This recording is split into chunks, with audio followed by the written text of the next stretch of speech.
Hello साथियों, नमस्कार। तो कैसे हैं आप लोग? आशा करते हैं आप लोग बहुत अच्छे होंगे और आपकी तैयारी शानदार तरीके से चल रही होगी। तो सभी हमारे जो अफसर बैच के साथी एक बार जुड़ेंगे, फिर हम लोग चलते हैं अपने सेशन पर। और लास्ट टाइम हम लोग जो डिस्कस कर रहे थे माइटोकॉन्ड्रियल रिप्लेसमेंट थेरेपी या टेक्नोलॉजी, उसको हम लोग समझ रहे थे कि अगर किसी माता में उसका जो माइटोकॉन्ड्रिया वाला पार्ट है, अगर उस डीएनए में कोई तकनीकी समस्या है, कोई प्रॉब्लम है, तो उसको कैसे ठीक करेंगे।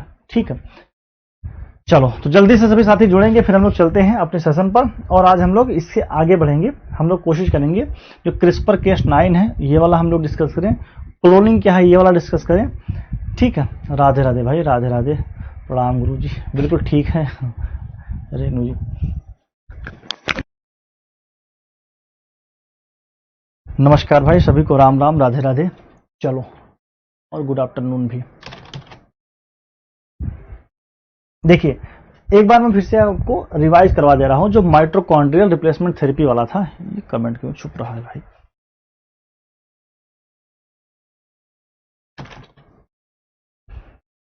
देखिए, मैंने आपसे कहा था कि मान लीजिए कि कोई महिला है, मान लीजिए कोई महिला है, और ये महिला का क्या है, उसका अंडाणु है, उसका ओवम है। क्या है ये? अंडाणु है।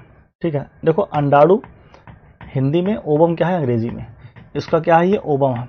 और हम ये जानते हैं कि ये जो महिला है, इसका जो माइटोकॉन्ड्रिया वाला डीएनए है, इसके अंदर जो डीएनए है, ये क्या है, ये खराब है। ये क्या है? खराब है।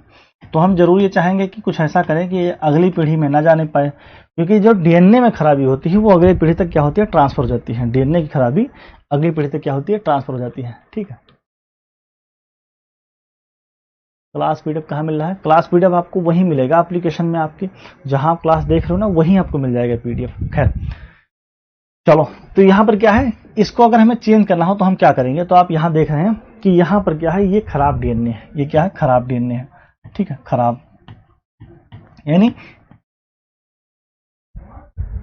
इसमें डिफेक्शन है। ठीक है, तो हम क्या करेंगे, इस महिला से केवल एक केंद्रक निकालेंगे बाहर, और केंद्रक बाहर निकाल लेंगे, और किसी दूसरी महिला का अंडाणु भी उससे ले लेंगे, और दूसरी महिला का जो अंडाणु है ना, उसका केंद्रक निकाल के उसको अलग कर देंगे। उसको क्या करेंगे? ठीक है, अलग कर देंगे। और अगर आप अलग कर देंगे, इस न्यूक्लियस को आप यहाँ डाल दिए, फिर ये क्या बन गया, ये ऐसा एक ओवम बन गया। ये भी क्या होगा, कंप्लीट ओवम बन गया।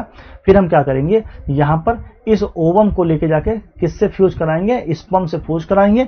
और स्पर्म से अगर ये फ्यूज हो गया तो आप जानते हो कि फिर क्या हो जाएगा, आगे चल के जाइगोट बनेगा, एम्ब्रियो बनेगा। उस एम्ब्रियो को इस माँ के अंदर ट्रांसफर कर दे जहां से इसको आपने लिया था। फिर वो क्या करेगी, नॉर्मली बच्चों को जैसे जन्म देते हैं वैसे ही हम लोग बच्चों को जन्म देंगे। ठीक है, सर मैं लाइव क्लास नहीं लेता हूँ, रिकॉर्डेड लेता हूँ। फिर भी हमेशा जो है आपका जो बोर्ड का पीडीएफ है वहां पर अपलोड रहता है, आप डाउनलोड कर सकते हो। ठीक है, सीताराम जी, सीताराम भाई, संजय सर वहां पर क्लास पीडीएफ शो नहीं कर रहा है, ऐसे कैसे हो सकता है? शो कर रहा है, मैंने देखा था अभी सुबह ही शो कर रहा था। खैर ठीक है, देख लेंगे, वो मिल जाएगा आपको। तो इसमें क्या है, सबसे पहले हम लोग क्या करते हैं, इसमें कई सारे स्टेप्स होते हैं। आप इसको जानना चाहो तो जानो, बाकी मैंने आपको क्या किया है पूरा समझा दिया है। ठीक है, लेह सिंड्रोम के कारण माइटोकॉन्ड्रिया गड़बड़ हो जाना है। हाँ बिल्कुल सर। खैर, तो सबसे पहले क्या करते हैं, इसमें जो ओवम का चयन करते हैं। किसका? ओवम का सिलेक्शन। ओवम का सिलेक्शन कि कौन से ओवम को हमें लेना है, किस महिला का हमें लेना है। माता का अंडाणु खराब माइटोकॉन्ड्रियल वाला, और डोनर का अंडाणु जो ये वाला है ना, ये डोनर का है। जिसका डोनर यानी जिसने डोनेट किया है, अपना ओवम डोनेट किया है। उसके बाद में क्या करते हैं कि इस न्यूक्लियस को इसमें ट्रांसफर करते हैं। जो प्रोसेस मैंने आपको बताया है वही इसमें लिखा भी है, वही प्रोसेस क्या है इसमें लिखा भी है। ठीक है, चलिए। अच्छा, इन एक मोहम्मद अकरम साहब है, उन्होंने लिखा है कि सर एग्जैक्ट डेट बता दीजिए कि कब तक सिलेबस खत्म हो पाएगी। एग्जैक्ट डेट मैं आपसे पूछता हूं कि आप एग्जैक्ट बता दीजिए डेट कि कब तक आप कोई भी सब्जेक्ट रिवाइज कर सकते हैं। एग्जैक्ट हो सकता है भाई, मैं ये कह सकता हूं कि हाँ, आज कितनी तारीख है, देखो टोटल आपकी 40 क्लासेस होनी है। तो आप अपने से डिसाइड कर लीजिए कि साइंस टेक में अगर 40 होनी है, आज 7वीं क्लास है, इसका मतलब 33 क्लास और होनी है हमारी, बस खत्म हो जाएगा। आप खुद ही जोड़ लीजिए, 40 से ऊपर नहीं जाने देंगे, जिसमें कम से कम 10 क्लास होगी आपकी बायोटेक्नोलॉजी की, 8 क्लास होगी आपकी इसका स्पेस टेक्नोलॉजी का, 8 ही होगा आपका डिफेंस का, बाकी में सब हो जाएगा। सर डोनर का माइटोकॉन्ड्रियल माता वाला अंडाणु में नहीं डाल सकते, डोनर का माइटोकॉन्ड्रियल, बस समझा नहीं दिलीप। योगेंद्र सिंह, बहुत अच्छी नहीं है वो, आपके लिए नहीं है योगेंद्र। खैर, अब यहाँ पर देखते हैं कि इसके लाभ क्या क्या है। तो सबसे पहले क्या है, कुछ बीमारी है उसको हम लोग क्या कर सकते हैं, खत्म कर सकते हैं। जैसे एक बीमारी होती है मस्कुलर डिस्ट्रॉफी और ली सिंड्रोम जैसे घातक बीमारियों को हम लोग क्या करते हैं, खत्म कर सकते हैं। मस्कुलर डिस्ट्रॉफी में क्या होता है कि जो कहीं पे मांसल का ना आउट ग्रोथ हो जाता है, यानी मांस का बाहरी उभार निकल आता है, ये अदरक के जैसा एक हिसाब से, जैसे अदरक में कहीं भी निकल आता है। बीमारी एक पीढ़ी से दूसरी पीढ़ी में जाना हमेशा के लिए क्या करती है, ये बंद कर देती है। चुनौती क्या है इसमें, बहुत सारे इसके चैलेंजेस भी हैं। क्या चैलेंजेस हैं, बच्चे के जीवन भर निरंतर निगरानी की आवश्यकता होती है। क्यों? क्योंकि आपने जो उसका चेंज किया है ना, हो सकता है कि उसका जो असर है आपको 2 साल 10 साल में ना दिखे, बहुत लॉन्ग टर्म में दिखे। क्यों? क्योंकि डीएनए उसका माइटोकॉन्ड्रिया वाला दूसरे का है, केंद्रक वाला डीएनए दूसरे का है। केंद्रक वाली जो उसका अपना बायोलॉजिकल मदर है उसका है, जो माइटोकॉन्ड्रिया वाला डीएनए है वो किसी दूसरी महिला का है। हो सकता है कि दोनों में एडजस्ट ना हो और कोई एक ऐसा एंजाइम या ऐसा कोई जहर बनाने लगे कि आगे चल के कोई कैंसर बना ले, तो बच्चे का पूरा जन्म क्या करना पड़ता है, केयर करना पड़ता है। दूसरे में क्या है, अवांछित आनुवांशिक परिवर्तन। देखो आपने एक शब्द सुना होगा म्यूटेशन, सुना नहीं सुना है, म्यूटेशन। म्यूटेशन में क्या होता है, जैसे आपने ये सुना होगा कि पहले जो सांप होते थे ना, जो पहले सांप होते थे इनके पैर हुआ करते थे। पहले क्या होते थे, जो सांप होते थे उनके पैर हुआ करते थे, लेकिन क्या हो गया, म्यूटेशन हो गया। क्या होगा, म्यूटेशन। क्या हो गया, म्यूटेशन। म्यूटेशन का मतलब होता है अचानक जीन में परिवर्तन। जीन में अचानक परिवर्तन, ये किसी भी वजह से हो जाता है। इसका मतलब होता है जीन में अचानक परिवर्तन, जीन में अचानक परिवर्तन, अचानक परिवर्तन। ठीक है, तो हो सकता है कि आपने जो बाहर से दूसरी महिला का माइटोकॉन्ड्रियल डीएनए दिया हो, उससे उस बच्चे के अंदर अचानक म्यूटेशन हो जाए और म्यूटेशन के बाद में उसका जीन बदल जाए, तो उसको कुछ उसका अलग तरीके से व्यवहार होने लगे। जैसे कि अमिताभ बच्चन की मूवी है पा, तो आपने अगर पा देखा होगा तो पा में क्या है, अमिताभ बच्चन बहुत छोटे दिखते हैं और वो मतलब सर उनका बड़ा गोल सा दिखता है। ठीक है, तो हो सकता है बच्चा वैसा हो जाए, हो सकता है बच्चा वैसा हो जाए, तो ये तो खतरनाक स्थिति हो जाएगी। और दूसरे में भविष्य में डिजाइनर बेबी बनने का अनैतिक खतरा होगा। भैया ये बताओ कि हालांकि डिजाइनर बेबी इससे ज्यादा संभावना नहीं है, ज्यादा संभावना अभी हम लोग जो बात करेंगे CRISPR-Cas9 टेक्नोलॉजी उसमें होगा। डिजाइनर बेबी का मतलब ये होता है कि आप इच्छा अनुसार जैसा आप चाह रहे हो वैसा आपको बच्चा मिल जाए। जैसे मैं चाहूं कि जो मेरा बेटा हो बहुत गोरा हो, हैंडसम भी हो, इंटेलिजेंट भी हो, बॉडी बिल्डर भी हो, मस्कुलर भी हो, और वैसा ही हमें मिल जाए, यानी उसके जीन में हम वैसा ही चेंज कर दें, उसके जीन में हम क्या करें, कुछ ऐसा ही एडिशन कर दें, तो इसका खतरा बढ़ जाएगा। और इसका अगर मतलब ये अगर ज्यादा बढ़ गया ना समाज में, तो समाज में ये एक अंधी दौड़ पैदा हो जाएगी। लोग अफ्रीका वालों को गलत मानने लगेंगे, जो लोग काले होते हैं। सब लोगों को गोरा स्पर्म, गोरा ओवम चाहिए, तो इस तरीके से एक अनैतिक खतरा इसका बढ़ जाएगा, आप जानते हो। ठीक है, हालांकि ब्रिटेन 2015 में इसे मान्यता देने वाला दुनिया का पहला देश बन चुका है। ये एक एग्जाम में जहां पर पहले से साइंस एंड टेक लगा हुआ था, आई थिंक आरएस में है, वहां उसमें पूछा जा चुका है। ठीक है, डोनर के ओवम में माता का न्यूक्लियस न डालकर, माता का ओवम से माइटोकॉन्ड्रिया को निकालकर डोनर के ओवम में माता का न्यूक्लियस न डाल के माता के ओवम से माइटोकॉन्ड्रिया को निकालकर डोनर को, बिल्कुल। तो बात तो वही हुआ दिलीप कुमार जी, बात तो यही हुआ। हालांकि माइटोकॉन्ड्रिया को निकालना थोड़ा सा चैलेंजिंग है, क्योंकि वो न्यूक्लियस से भी छोटा है, इसलिए न्यूक्लियस को चेंज करते हैं। ठीक है, अब यहाँ पे देखिए ये मान्यता मिलने वाला है, ये क्वेश्चन आ चुका था, मैंने कहा इसको डाल देते हैं।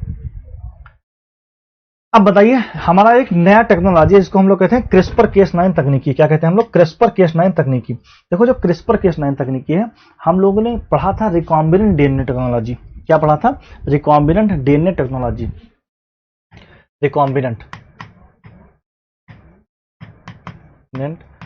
डीएनए तकनीकी, डीएनए तकनीक। तो मैंने इसमें आपको क्या बताया था, मैंने इसमें आपको बताया था कि एक छोटा सा कोई जीन हो या कोई डीएनए हो। देखो डीएनए को हो, जीन को हो, मैंने आपको पहले बताया था। तो डीएनए और जीन को आप एक ही मत समझना, वो अलग अलग मत समझना, आप लोग उसको अलग अलग मत समझना, बात एक ही समझ लेना। ठीक है, तो मैंने कहा था कि कोई छोटा सा जीन हो तो इसको हम क्या करेंगे, एक बैक्टीरिया के अंदर डाल देंगे, और बैक्टीरिया के अंदर एक प्लाज्मिड होता है। क्या होता है? प्लाज्मिड। प्लाज्मिड क्या है? प्लाज्मिड ये बैक्टीरिया का एक्स्ट्रा क्रोमोसोमल मटेरियल होता है। ये बैक्टीरिया का क्या होता है? एक्स्ट्रा क्रोमोसोमल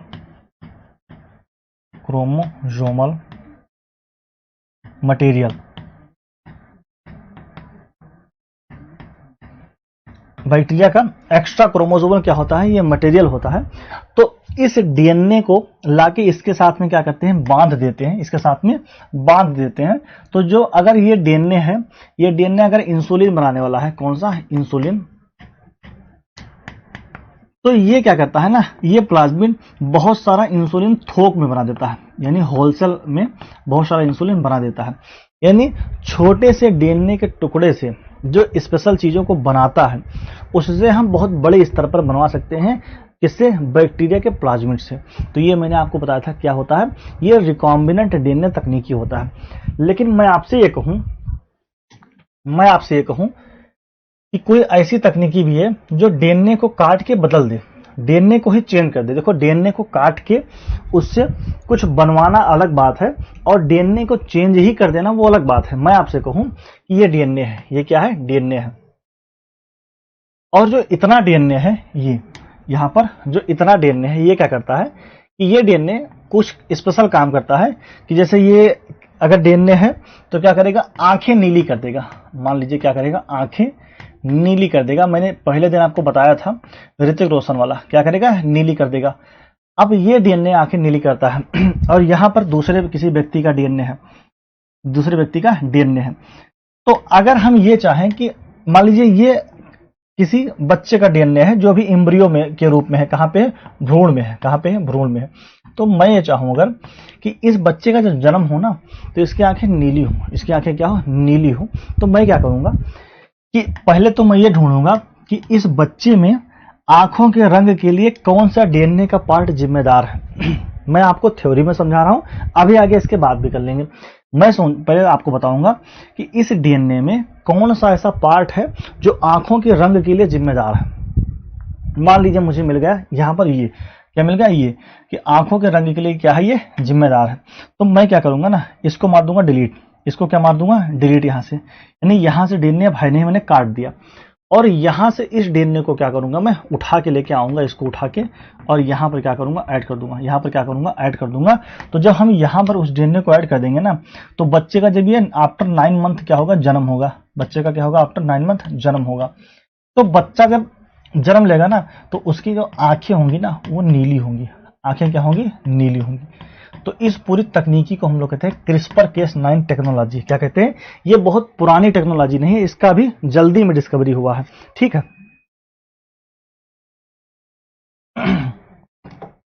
ठीक है। इसको हम लोग कहते हैं clustered regulatory inspected, clustered regulatory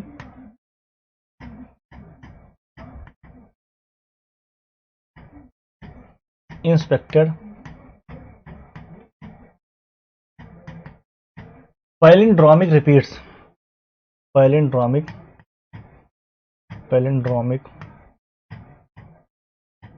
repeat. हालांकि इसका कभी आपसे पूछेगा नहीं कि इसका फुल फॉर्म क्या है, लेकिन मैंने आपको बता दिया, इसका कोई मतलब नहीं है, ये आपसे केवल बता दिया है। तो इस तकनीकी में क्या होता है कि जैसे रिकॉम्बिनेंट डीएनए टेक्नोलॉजी में डीएनए को काट के कुछ नया निर्माण करते थे हम, वैसे हम इसमें क्या करते हैं, इस तकनीकी में, कि डीएनए को हम रिप्लेस कर देते हैं, उसको हम चेंज कर देते हैं। क्या कहते हैं? चेंज कर देते हैं। ठीक है, इसको जो खोजने वाले थे ना, इमैनुअल शार्पेतियर और जेनिफर ये डूडना थे, इनको क्या हुआ 2020 में नोबेल प्राइज भी इसी चीज के लिए मिला है। क्योंकि अभी हम लोग आगे देखेंगे कि ये तकनीकी इतनी बेनिफिशियल है कि बहुत सारे समस्याएं ऐसे ही खत्म हो जाएंगी। कैसे? मान लीजिए कि किसी को पता है कि ये जो डीएनए है ना, इस बच्चे में हो गया है कैंसर, और इतने डीएनए से क्या है? कैंसर फैल रहा है। अगर इतना डीएनए ठीक हो जाए तो कैंसर क्या हो जाएगा? खत्म हो जाएगा। तो उस डीएनए को जाके या तो काट के फेंक देंगे, डिलीट कर देंगे, या वहां से उसको हटाया कुछ नया लाके वहां पर ऐड कर देंगे, और इस तरीके से क्या हो जाएगा, कैंसर हो गया, ब्लड कैंसर, ल्यूकेमिया, इन सब का समाधान संभव है। ये बताओ, ये तकनीकी समझ में आई कि नहीं आई?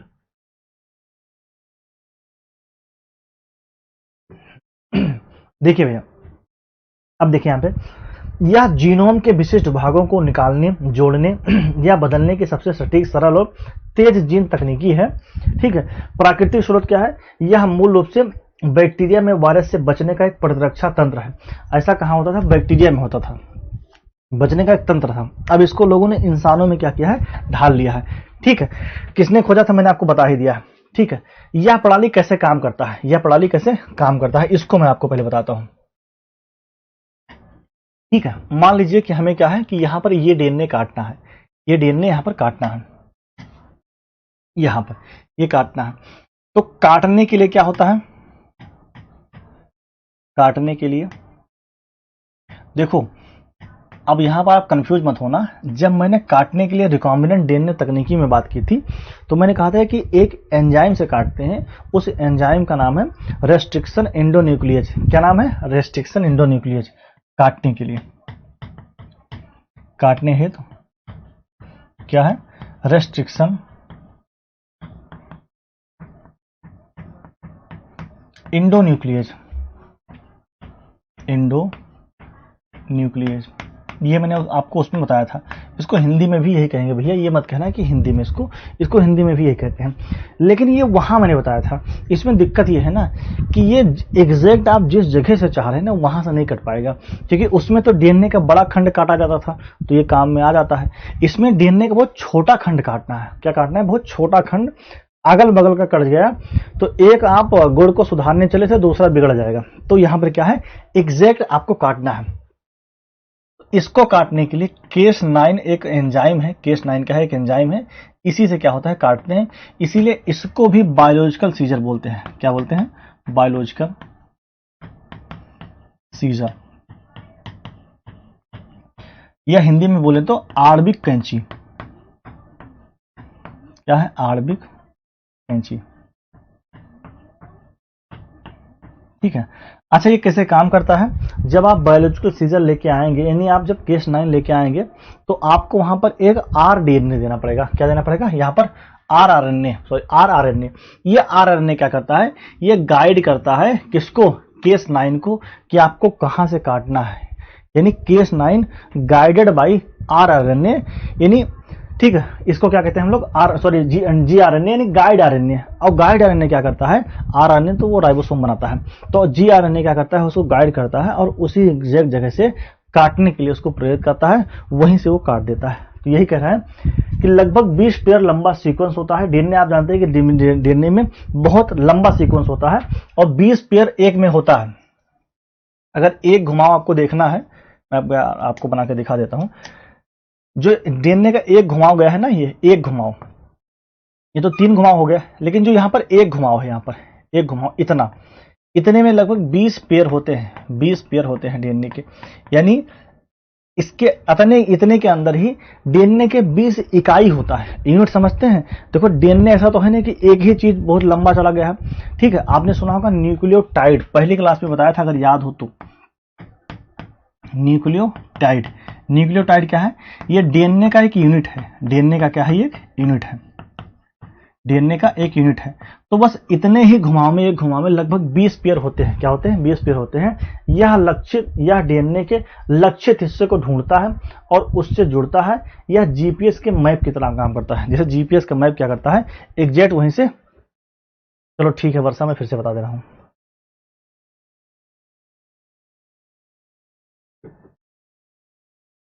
इन्होंने कहा फिर से बता दीजिए। देखो, पहले दिन मैंने आपको बताया था कि जो डीएनए होता है ना, वो कई सारी चीजों से मिलकर बना होता है। जैसे एक तो वो नाइट्रोजन बेस से मिलकर बना होता है। नाइट्रोजन बेस बताया था, नहीं बताया था? फिर मैंने कहा था कि डीएनए में शुगर भी होता है, पेंटोज शुगर होता है। क्या होता है? Pentose sugar.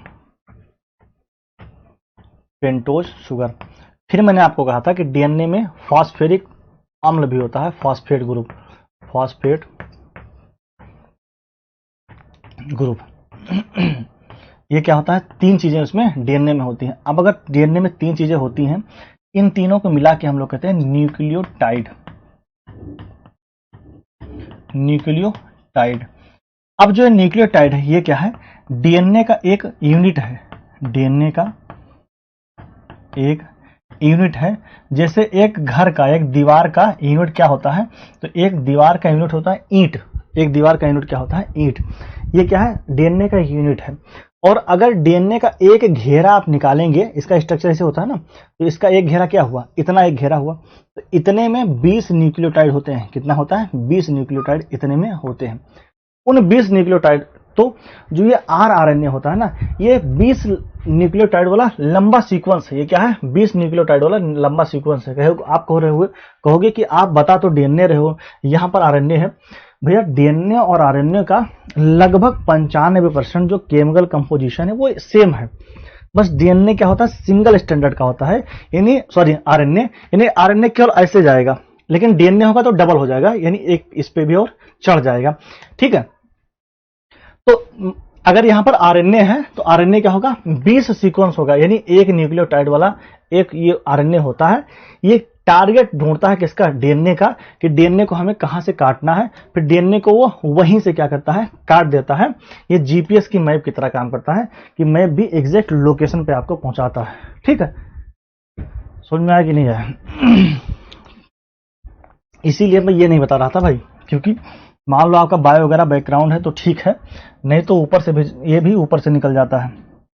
ये मत याद रखो, आप इतना याद रखो कि जैसे 20 ईंट होता है, जो पूरा घर बनाने के लिए क्या होता है, ईंट यूज होता है, तो वैसे 20 ईंट ले लीजिए, तो 20 ईंट का बना होता है आपका ये जी आरएनए है, गाइड आरएनए। और गाइड आरएनए क्या करता है कि वो गाइड आरएनए गाइड करता है केस 9 को, कि आपको कहां से डीएनए को काटना है। ठीक है, लिख भी देते हैं कि यह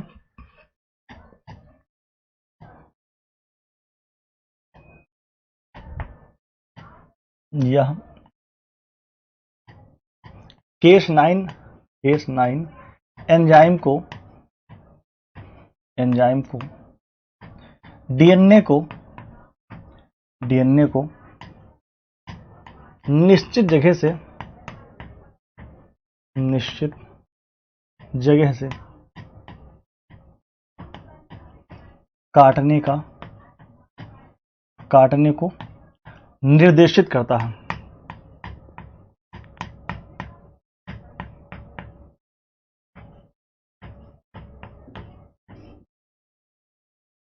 गाइड करता है। ठीक है, एक तो ये हो गया। अब केस 9 एंजाइम क्या है, यह न्यूक्लिक एंजाइम है। ये यहां पर लिखा है मॉलिक्यूलर, यहां पर सीजर है, हिंदी में लिखा है आरबी कैची, अंग्रेजी में क्या होता है यहां पर मॉलिक्यूलर सीजर,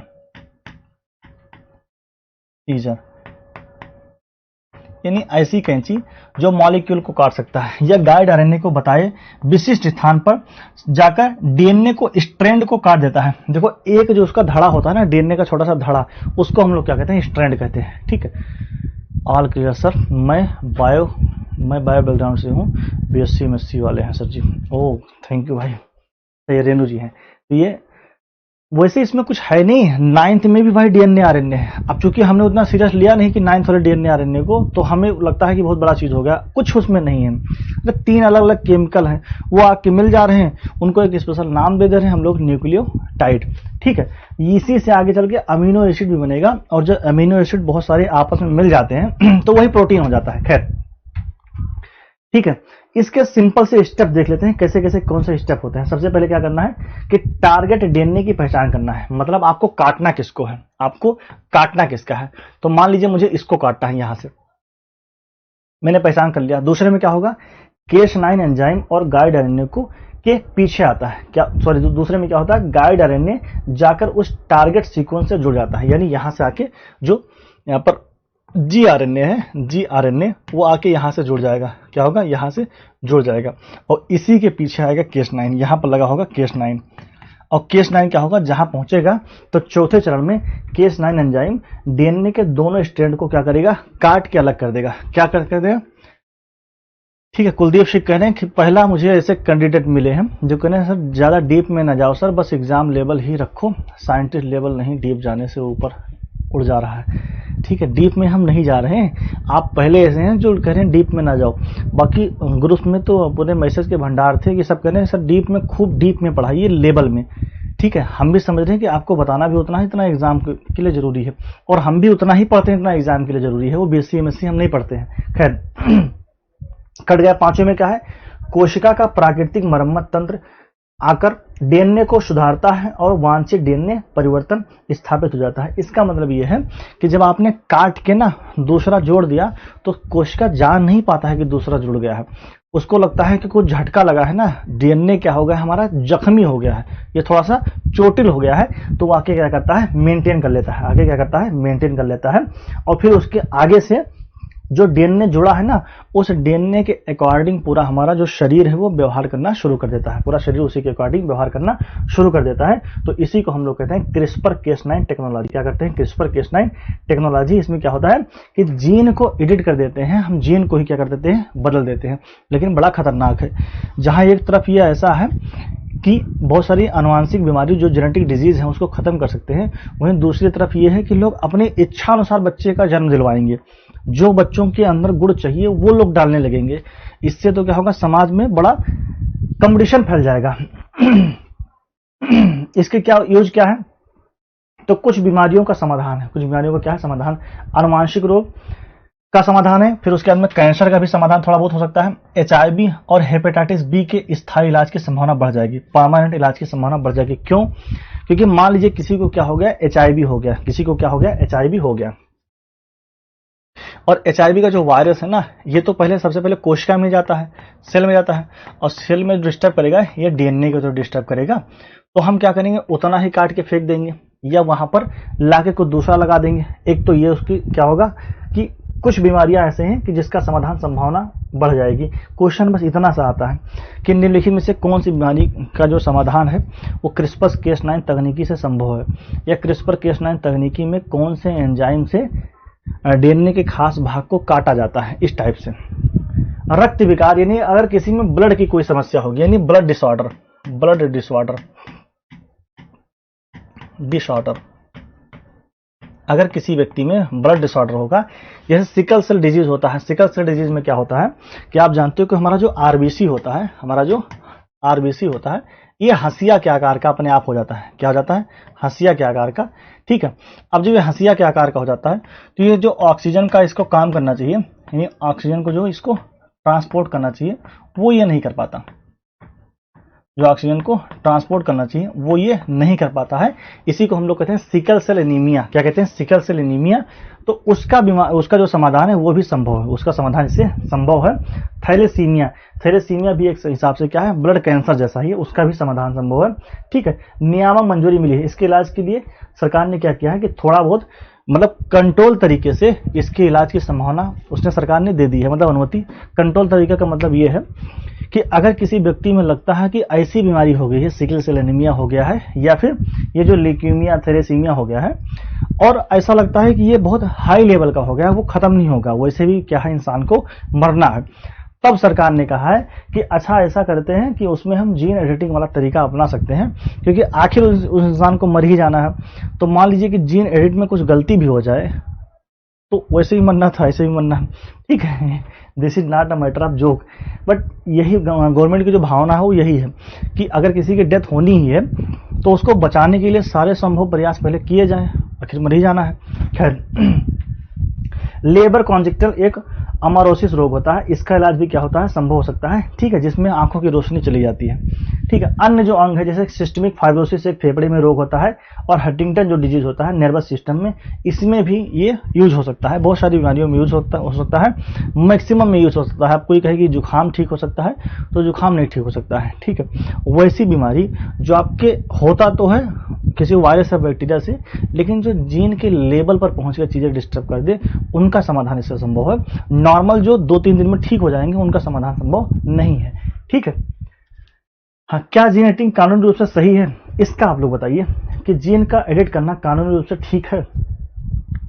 इसमें क्या होता है कि सोमैटिक सेल स्वीकृति, इसमें बदलाव केवल उसी, देखो एक बात और जानिए, अब आप थोड़ा सा डीप में जाओगे। देखो जो हमारे बॉडी में सेल होते हैं ना, हमारे जो बॉडी में सेल होते हैं वो 2 प्रकार के होंगे। एक सेल होते हैं सोमैटिक सेल, इसको हम लोग कहते हैं जनन कोशिका। जनन कोशिका। और एक जो हमारे शरीर में सेल होता है उसको हम लोग कहते हैं germ cell. Germ cell, Hindi में इसको क्या कहते हैं सॉरी, यहां इसको कायिक कोशिका कहते हैं भाई। ये क्या है? ये है कायिक कोशिका। कायिक कोशिका।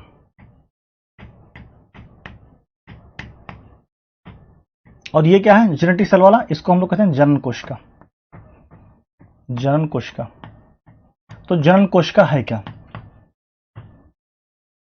जैसे स्पर्म है, जैसे स्पर्म है, शुक्राणु, या फिर ओवम है, अंडाणु, इसको हम लोग कहते हैं जनन कोशिका। इसमें है पूरे शरीर की कोशिका, पूरे शरीर की कोशिका।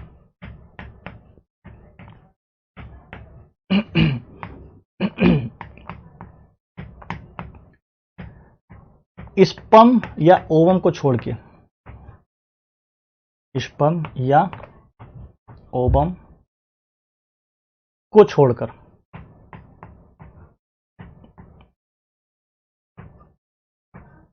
अब मैं आपको इसका एग्जांपल देता हूं। आप ये बताइए, अगर कायिक कोशिका, जनन कोशिका बिल्कुल रेनू, अगर कोई आर्मी का जवान है और आर्मी का जवान जो कोई होता है, अगर युद्ध के दौरान उसका हाथ कट जाता है, उसके बाद अगर वो मतलब जो जवान है उसका अगर बेटी या बेटा पैदा हो, तो क्या उसके हाथ कटे रहेंगे? नहीं। क्यों? क्योंकि उसका हाथ यहां से कटा है और पूरे शरीर में हमारा जो है ये कौन सी कोशिका है? तो ये सोमैटिक सेल है।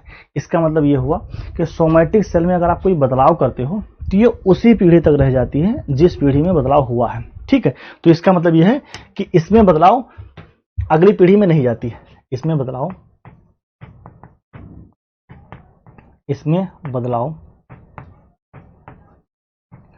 अगली पीढ़ी तक नहीं जाती।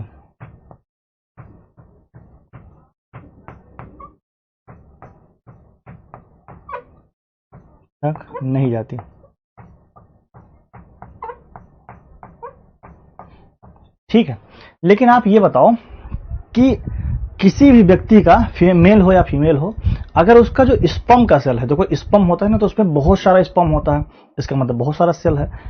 जो स्पर्म की कोशिका है, शुक्राणु की कोशिका है, या जो अंडाणु की कोशिका है किसी महिला की, अगर आपने उसमें कोई छेड़छाड़ किया ना, यानी उसका डीएनए चेंज किया या डीएनए तोड़ा मरोड़ा जो भी किया, तो वो अगली पीढ़ी तक जाएगी।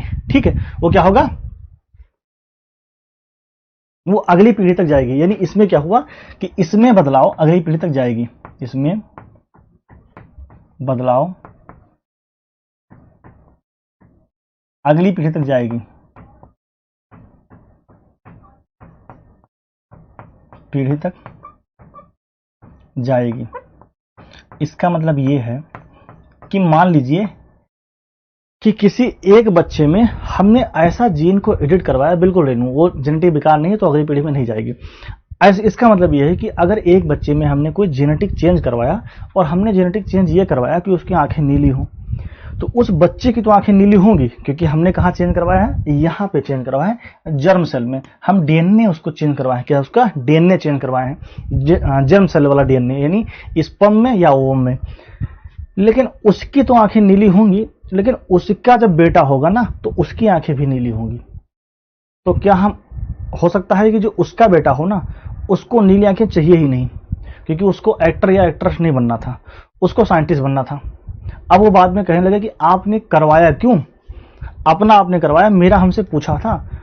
ठीक है, ये हंसने वाली बात नहीं है, ये क्या है? एक नैतिक मुद्दा है। ये क्या है? एक एथिकल इशू है कि आप आने वाली पीढ़ी से कुछ पूछ भी नहीं रहे हो। हालांकि उससे पूछना संभव नहीं है, उससे पूछना संभव नहीं है, ठीक है, लेकिन आने वाली पीढ़ी से आपने कोई उससे कंसल्ट नहीं किया, और आपने क्या किया? वो उसके बॉडी में चेंज कर दिया। उसके बॉडी में क्या चेंज कर दिया? इसलिए क्या है कि अगर सोमैटिक सेल में आप कोई चेंज कर रहे हो, तो इसमें बदलाव केवल उसी पीढ़ी तक सीमित रहती है। तो यह चिकित्सा के लिए क्या है? मान्य है।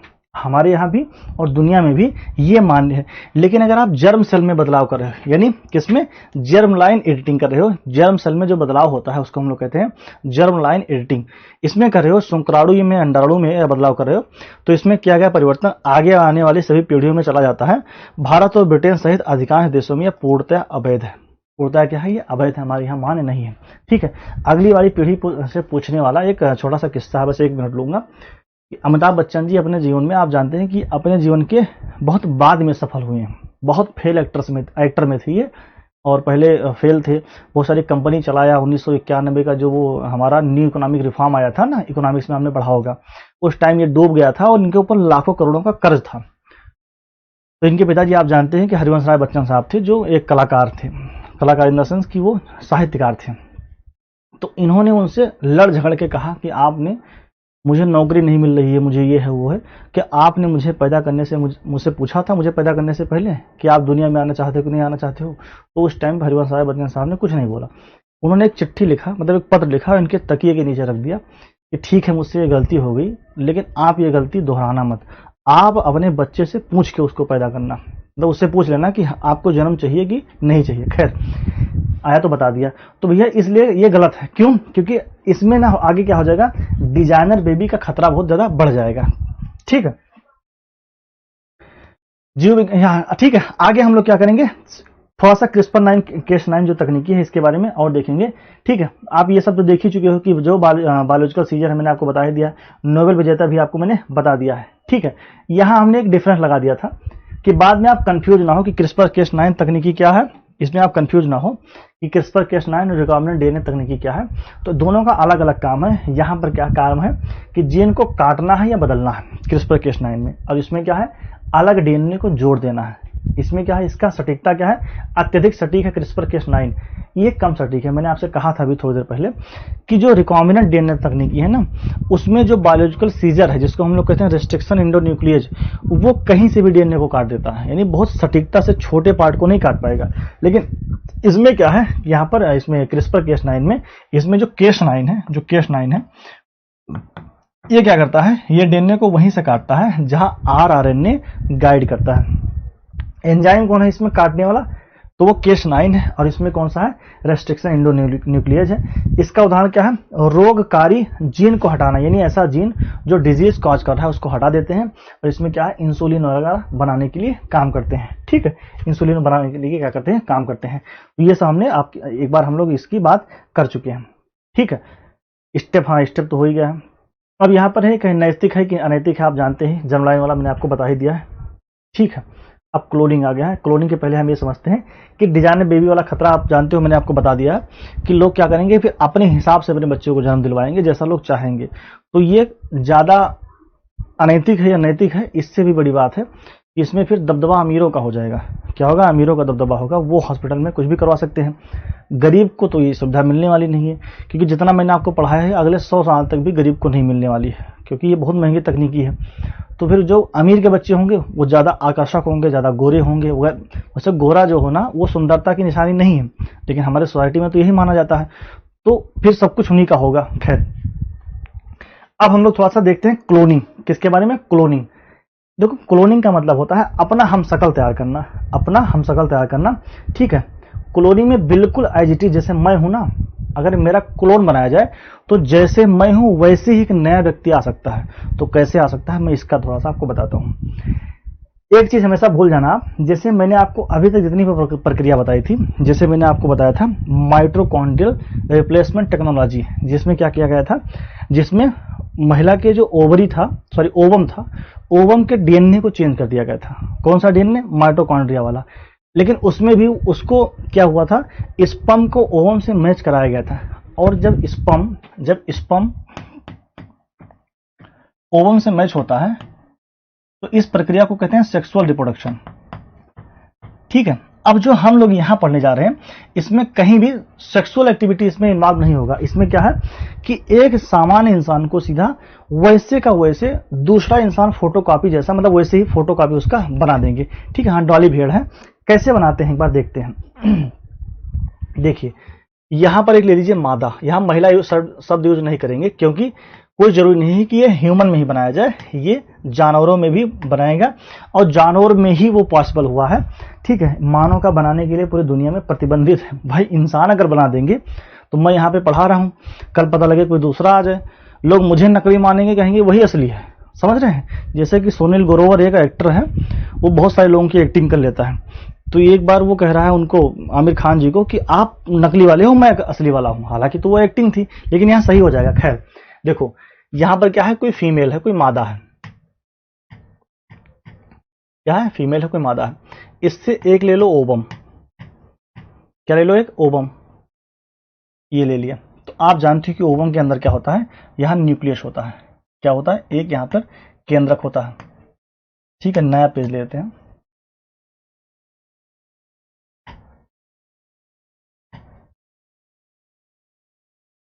ये क्या है, किसी फीमेल का क्या है, ये ओवम है। ठीक, यहां पर क्या होगा, तो यहां पर केंद्रक होगा, यहां पर क्या होगा, केंद्रक होगा। ठीक है, तो ये कौन सा सेल है, मैंने कहा था अभी थोड़ी देर पहले कि ओवम का होगा, तो ये जर्म सेल है। कौन सा है, ये जर्म सेल है। क्या है, ये जर्म सेल है। यानी इसमें अगर कोई बदलाव होगा तो अगली पीढ़ी में जाएगा। यहीं पर हम ले लेते हैं किसी एक दूसरे, पुरुष या महिला जिसका भी ले लीजिए, चलो पुरुष ही मान लेते हैं। एक पुरुष का यहाँ पे हम सेल लेते हैं, नॉर्मल सेल। ठीक है, मेल है यहाँ पर, मेल का ये नॉर्मल सेल है। कौन सा है, सोमैटिक सेल है। सोमैटिक सेल से कुछ क्लिक किया, सोमैटिक सेल का मतलब है कि उसका मैंने हाथ से ले लिया, पैर से ले लिया, नाक से ले लिया, बाल से ले लिया, कहीं से ले लिया, नॉर्मल सेल है। छोड़ के किसको, केवल स्पर्म को छोड़ के आप कहीं से भी अगर मेल का आपसे ले लीजिए तो वो सोमैटिक ही है। क्या है, सोमैटिक सेल है। अब यहां पे क्या होता है कि इस जो ये महिला है ना, सॉरी महिला का जो ओवम है, इस ओवम के केंद्रक को हटा दीजिए। इसको क्या कीजिए, यहां से इस केंद्रक को यहां से हटा दे। क्या करें, हटा दे। तो ये जो कोशिका है ना, इसमें बाकी सारे कोशिकांग तो हैं, लेकिन इसमें क्या है, केंद्रक नहीं है। इसमें क्या है, केंद्रक नहीं है।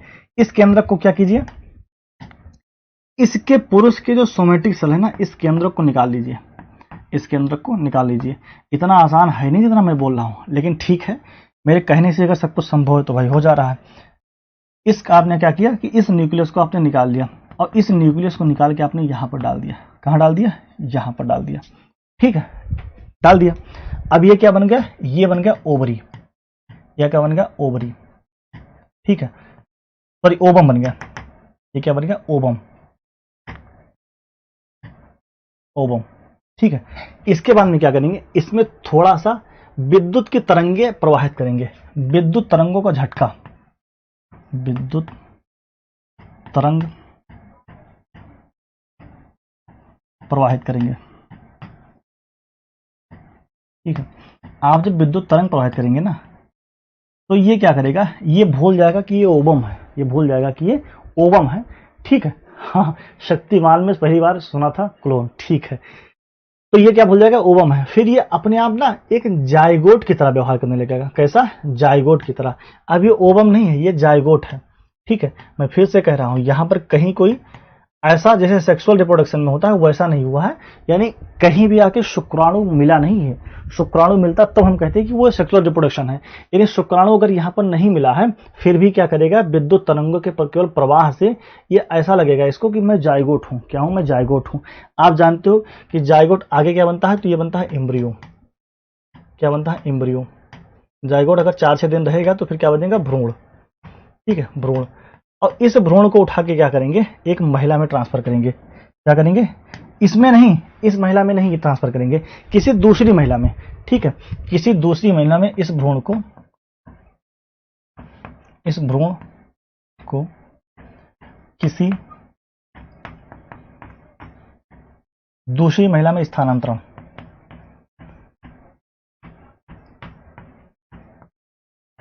महिला में स्थानांतरण।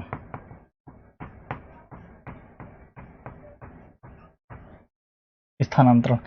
ठीक है, अब जब क्या हुआ कि दूसरी महिला के गर्भाशय में, यूटेरस में उसको ट्रांसफर कर दिया गया, तो ये नॉर्मली क्या होगा, फिर ये महिला आफ्टर 9 मंथ बच्चे को जन्म देगी। क्या होगा, बच्चे को जन्म देगी। ठीक है, ठीक है, यहां मादा लिखिए भाई, महिला ही मत लिखिए। चलो महिला लिख लो। ठीक है, अब क्या होगा, ये जो मादा है ये क्या करेगी, किसी बच्चे को जन्म देगी। ये जो बच्चा होगा ना, ये मैं आपसे पूछता हूं, आपकी इंटेलिजेंस पे छोड़ता हूं, कि जो बच्चा होगा ना, ये ए के जैसा होगा या बी के जैसा होगा। ठीक है, या फिर यहां पर किसी थर्ड मादा की क्या हुई थी, मतलब सेकंड मादा की एंट्री हुई थी, या फिर इसका नाम रख देते हैं सी, कि सी के जैसा होगा। ये आप बताइए कि ए के जैसा होगा, बी के जैसा होगा कि सी के जैसा होगा? नहीं नहीं नहीं प्रशांत यादव, सोमेंटिक सेल केवल मेल में नहीं, मेल फीमेल दोनों में होता है। वो तो मैंने मेल का ले लिया है, फीमेल का भी ले सकते हैं, मैंने बताया भी था कि मेल का ले चाहे फीमेल का ले। अब आप लोग कमेंट करके ये बताओ कि जो बच्चा होगा वो कैसा होगा, ए के जैसा, बी के जैसा कि सी के जैसा? ठीक है, जैसा आप बताओगे फिर मैं समझ जाऊंगा कि आप समझे कि नहीं समझे। सचिन, भीम, शुभम, संजय, आनंद, अनन्या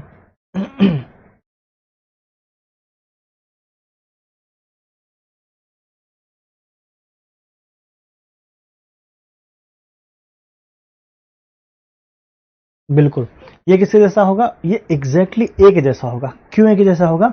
मैंने आपको थोड़ी देर पहले बताया था कि जो कुछ ना कमाल है वो न्यूक्लियस में है, जो कुछ है कमाल वो न्यूक्लियस में है, बाकी सेल में बाकी जो भी हो उसका कोई मतलब नहीं है। तो न्यूक्लियस किसका गया था? न्यूक्लियस तो इसी का गया था, न्यूक्लियस इसी का गया था। तो जो ये बच्चा होगा ना, ये बच्चा ये एग्जैक्ट वैसे ही होगा जैसे वो जब इसका जब जन्म हुआ होगा, जब ये 1 दिन का रहा होगा, इसका जब जन्म हुआ होगा, तो जैसे ये दिखता था ना एग्जैक्टली वैसे ये दिखेगा, कोई डिफरेंस नहीं रहेगा, कोई भी डिफरेंस। हालांकि एक बार ठीक है दिलीप जी, मैं एक बार फिर से बता रहा हूं, लेकिन कोई भी इसमें डिफरेंस नहीं रहेगा, बिल्कुल ऐसा ही रहेगा। और ऐसा किसने किया था? ये 1996 में एक इल्मुट बियान नाम के डॉक्टर थे, तो उन्होंने डॉली भेड़ पर किया था, भेड़ पर किया था। तो उससे जो नया बच्चे का जन्म हुआ था उसका नाम था डॉली। ठीक है, 4 साल वो जन्मी थी, मतलब 4 साल वो रही थी दुनिया में। फिर उसके बाद में फेफड़े का उसको कैंसर हो गया था, क्योंकि उसी का डीएनए है। बिल्कुल शैलेंद्र कुमार जी, मैं एक बार फिर से बता रहा हूं, देखिए किसी भी मादा का हमने यहाँ पर ले लिया अंडा, अंडाणु, सीधा अंडाणु कहिए, अंडाणु ले लिया, और यहाँ किसी पुरुष का या महिला का, मैंने यहाँ पुरुष लिया है लेकिन आप महिला भी ले सकते हो, मैं सर फिर से बता रहा हूँ। ठीक है किसी यहाँ पर मेल का हमने क्या ले लिया, यहाँ पर केंद्रक, मतलब एक कोशिका लिया, कोशिका से केंद्रक निकाल लिया, लेकिन ये कोशिका हमने स्पर्म या ओम नहीं लिया है। ये जो है हमने यहाँ पे कोशिका लिया है, ये नॉर्मल कोशिका लिया है, सामान्य सा केंद्रक लिया है। और इस कोशिका का केंद्रक हमने क्या किया, सोमेटिक सेल के केंद्रक को हमने निकाल के इसमें डाल दिया। इनका ये वाला केंद्रक हमने डिलीट कर दिया था, ये वाला जो केंद्रक है ज्यादा डिलीट हो गया, ये वाला जो केंद्रक है इसको हमने क्या किया था, डिलीट कर दिया था। और जो ये हरा वाला है ना, ये हरा वाला केंद्रक, ये इसको हमने यहाँ से इनका वाला डाल दिया था। यहाँ पर देखिए इस केंद्र को हमने क्या किया, इसमें डाल दिया। और जब ये केंद्रक डाल दिया ना, इसके बाद में थोड़ा सा इसमें इलेक्ट्रिसिटी का क्या किया हमने, प्रवाह किया। इलेक्ट्रिसिटी का हमने क्या किया, प्रवाह किया, मतलब एक बार उसमें विद्युत की तरंगों को डाला। जब विद्युत की तरंगों को डाला तो ये कंफ्यूज हो गया कि मैं ओवम हूं या जायगोट हूं, तो फिर ये अपने आप ही जायगोट के जैसा व्यवहार करने लगता है। और जायगोट आप जानते हो कि आगे चल के भ्रूण बनता है, इम्ब्रियो बनता है और ये जब इम्ब्रियो बन गया ना, आगे चल के ये इम्ब्रियो बन गया, तो उसके के बाद में क्या हुआ, उसको किसी दूसरे मादा में ट्रांसफर कर दिया गया। इस मादा में नहीं, मतलब इसमें भी कर सकते हो, लेकिन क्यों हम कंफ्यूज करें आपको, ठीक, किसी दूसरे में ट्रांसफर करवाओ, किसी दूसरे में उसको ट्रांसफर कर दिया गया। और यहाँ पर क्या हुआ कि एक जब मेच्योरिटी टाइम होता है, मेच्योरिटी टाइम के बाद में इस मादा ने एक नन्हे बच्चे को जन्म दिया। ये एग्जैक्टली वैसे ही होगा जैसे कि ये व्यक्ति था। क्यों? क्योंकि इसका केंद्रक लिया गया है। पूरी प्रक्रिया में कहीं पर फादर की जरूरत पड़ी, पूरी प्रोसेस में कहीं पर फादर की जरूरत पड़ी नहीं पड़ी। इसीलिए कहा था ना कि जो मादा है, जो स्त्रियां हैं, वो जननी है। वो जननी ऐसे नहीं है। आज भी तकनीकी हमारे यहाँ जो विकसित हुई है कि बिना पुरुष के बच्चे का जन्म दिया जा सकता है, लेकिन बिना महिला के नहीं दिया सकता है। ऐसा पुरुष के साथ में नहीं हो सकता। किसी एक पैतृक से भी क्लोनिंग बन सकता है ना सर, यही दिक्कत है रेनू, ये नहीं हो सकता है। ठीक है, किसी एक पैतृक से क्लोनिंग नहीं बन सकता है। बिना पुरुष के बच्चे का जन्म हो सकता है, लेकिन बिना महिला के बच्चे का जन्म नहीं हो सकता है। इसने क्या किया है, ये खोज लिया है। क्योंकि यहाँ पर मैंने ओवम लिया था, यहाँ पर आप देख रहे हैं ना, मैंने क्या लिया है, ओवम लिया है, यानी अंडाणु लिया है, अंडाणु। ठीक है, ये समझ में आया पूरा आपको कि नहीं आया? इसी को हम लोग कहते हैं क्लोन। क्या कहते हैं? क्लोन। अगर आपने ध्यान दिया होगा तो जो वो नॉर्थ कोरिया वाला किम जोंग उन है ना, वो जहां जाता है तो अपना जो वो वेस्ट, जो बॉडी का वेस्ट होता है, फीकल मैटर, उसके लिए भी अलग से लेटरिंग यूज करता है। उसके अधिकारी उसका जो बॉडी वेस्ट होता है वो उठा के फिर से उत्तर कोरिया में वापस लेके आते हैं। दूसरे के वॉशरूम में वो जाएगा नहीं, दूसरे के वॉशरूम को यूज नहीं करता, वो अपना वॉशरूम लेके जाएगा, उसी में जो भी उसको फीकल मैटर निकालना होगा वो डिपॉजिट करेगा, डिस्चार्ज करेगा, और उसके अधिकारी उसको वापस लेके जाएंगे। क्यों? अगर उसके फीकल मैटर में, बॉडी वेस्ट में एक सिंगल सेल रह गया, सिंगल सेल टूट के गिर गया, और जिस देश में वो गए हैं, हो सकता है उसको ऐसा डर लगता है कि वो जो जिस देश में वो गए, मान लो वो भारत में आए, वैसे भारत में वो आएगा नहीं, ठीक है, नहीं मरेगा नहीं दिलीप कुमार जी, बहुत थोड़ा सा उसमें इलेक्ट्रिसिटी डालते हैं, कह रहे हैं कि इलेक्ट्रिसिटी से जाइगोट मर जाएगा। अरे उसमें 11,000 वोल्टेज नहीं डाल देते, ठीक है, थोड़ा सा उसमें क्या होता है, तरंगे प्रवाहित करते हैं। तो जो नॉर्थ कोरिया वाला है उसको ये लगता है कि अगर हमने क्या किया, वहां पर हम गए, अगर हम वहां पर गए और एक सेल हमारा रह गया, तो उस सेल का लोग क्या निकालेंगे, ऐसे ही केंद्रक निकालेंगे और किसी महिला के ओवम में उस केंद्रक को डालेंगे और एक नॉर्थ कोरिया को तैयार कर, सॉरी, एक नए किंग जॉन उनको तैयार कर देंगे, और हमारा जो राज्य है वो हमारे हाथ से निकल जाएगा। ठीक है, उसी फीमेल में ट्रांसफर नहीं कर सकते, कर सकते हैं शुभम, मैंने तो कहा है कर सकते हैं। सोमेटिक सेल तो जेन को कैरी फॉरवर्ड नहीं करता है, ए का जो न्यूक्लियस लिया है वो सोमेटिक सेल है लिया है। हाँ, सोमेटिक सेल लिया है कुलदीप, बिल्कुल ठीक करो, लेकिन इस सेल के अंदर भी तो वो डीएनए है, और डीएनए है तो उसके 46 के 46 पूरा क्या है, गुणसूत्र है, पूरे 46 क्या है, गुणसूत्र है, बिल्कुल कर सकता है। ठीक है, यहाँ पर ये केस हो सकता है, ऐसा यहाँ पर पॉसिबल है। ठीक है, इसीलिए हमने सोमेटिक सेल लिया है। जर्म सेल ले सकते हैं तो फिर तो वो सेक्सुअल रिप्रोडक्शन हो गया, जर्म सेल हम क्यों लेंगे सर? ये डीएनए वाला लेसन कब खत्म होगा? इसके 2-3 लेक्चर अभी और हैं। देखो ये इसमें टाइम लगता है, जो साथी हमारे जैसे आफाक मंसूरी जी थे, लेखपाल में थे, तो उनको भी पता है कि शुरू वाले इस लेक्चर में 2-3 लेक्चर में टाइम लगते हैं, बाकी का तो धड़ाधड़ हो जाता है। इसी से तो क्वेश्चन आता है, आप देखेंगे कि 5 में से 2 क्वेश्चन जो आया था लेखपाल में इसी से आ गया था, 5 में से 2 क्वेश्चन एक चैप्टर से आया था, बाकी 3 क्वेश्चन में पूरा सिलेबस था, आप समझ रहे हैं। खैर, तो ये हमारा पूरा क्या हुआ, ये हमारा क्लोन वाला हुआ। ठीक है, क्लोन कैसे बनता है, कितने प्रकार का होता है, ये हम लोग भी अभी कल देखेंगे। ठीक है, क्लोनिंग में क्या होता है, क्लोनिंग किसी एक जीव का हम शक्ल या हूबहू एग्जैक्ट एक रेप्लिका होता है तैयार करना, एक मात्र जनक यानी सिंगल पेरेंट से, एक अलैंगिक विधि से, अलैंगिक मतलब एसेक्सुअल तरीके से, एसेक्सुअल मेथड से, शारीरिक और आनुवंशिक रूप से 100% समान, यानी वो जेनेटिकली भी अपने पेरेंट्स के समान होगा और वो फिजिकली भी, दिखने भी क्या होगा, अपनी फैमिली के समान होगा। ठीक है, कहाँ पे ये सिटी है ना, अच्छा ये इसको हम लोग कहते हैं somatic cell nuclear transfer, somatic cell nuclear transfer, nuclear transfer, ये है सोमैटिक सेल। यहां पर है, ये सोमैटिक सेल नहीं है, सोमैटिक सेल है, इसी का न्यूक्लियर ट्रांसफर करना है, तो इसीलिए इसका नाम दे दिया गया है सोमैटिक सेल न्यूक्लियर ट्रांसफर। ये है, तो ऐतिहासिक उदाहरण क्या है, विश्व का पहला क्लोन डॉली जो भेड़ है 1996 में बना था, किसके, सोमैटिक सेल न्यूक्लियर ट्रांसफर विधि से। सोमैटिक सेल मतलब मैंने आपको बता तो दिया कि सोमैटिक तरीके से, यानी सोमैटिक कोशिका का न्यूक्लियस निकाल के किसमें डाल दिया, ओवम में डाल दिया। ठीक है, बिल्कुल। तो ये 100% जैसे ये दिखता है वैसे देखिए ये दिखता है, बिल्कुल दिखने में कोई डिफरेंस नहीं है। ठीक है, तो बाकी का डिस्कशन हम लोग कल कंटिन्यू करते हैं। मेरी भी कोशिश ये है कि खत्म हो जाए, लेकिन थोड़ा सा भी अगर तेज खींचते हैं फिर वो सर के ऊपर चला जाता है। ठीक है, तो फिर कल मिलते हैं। जुड़ने के लिए सभी का बहुत बहुत आभार, नमस्कार।